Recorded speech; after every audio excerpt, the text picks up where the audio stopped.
దశాబ్దం పాటు ఏ పదవి లేకుండా నడిపించేశారు. మీరు ఎంత శక్తివంతులు నాకు అర్థమైంది.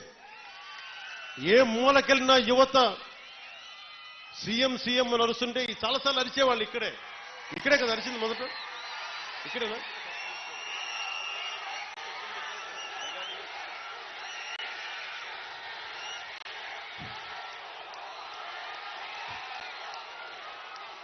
అంతకుముందు అరిచారు కానీ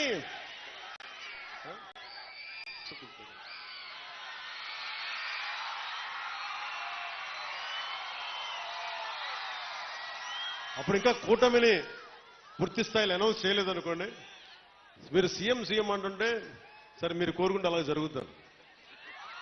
కానీ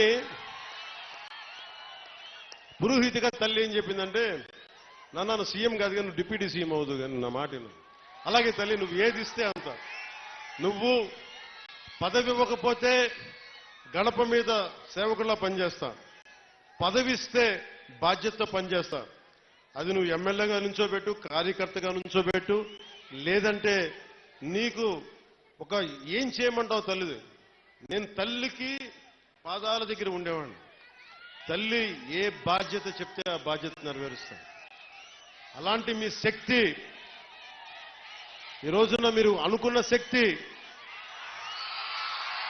డిప్యూటీ సీఎంగా చేసింది. ఇది అందరూ అడుగుతున్నారు, ఎలా ఉంది డిప్యూటీ సీఎం అయితే? నాకు రెండు తెలియదు. నాకు అపజయం తెలియదు, విజయం తెలియదు.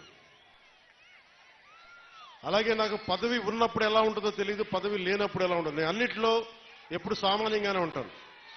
పదవి లేనప్పుడు రాజాలాగే ఉన్నా, పదవి ఉన్నప్పుడు కూడా రాజాలాగే ఉన్నా. ఎందుకు ఆ మాట అన్నాను మీ గుండెల్లో అంటే, ఏ రాజ్యాంగం రాసింది ఒక వ్యక్తిని మీ గుండెల మీద పచ్చబట్టు పొడిపించుకోమని?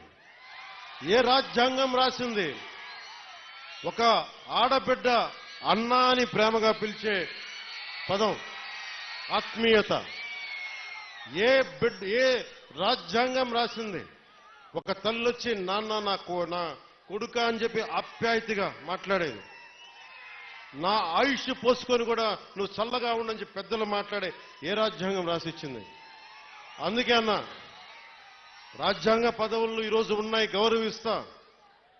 ఇందాక నుంచి మాట్లాడుతున్నా, గుర్తుంది, చంపేస్తున్నాను నన్ను. పిలిపిస్తాను, మీ అందరిని పిలిపిస్తాను. ఏ రాజ్యాంగ పదవుల్ని ఇచ్చిన పదవుల్ని గౌరవిస్తాను. కానీ మీ గుండెల్లో ఇచ్చిన ఈ స్థానం నన్ను మీ గుండె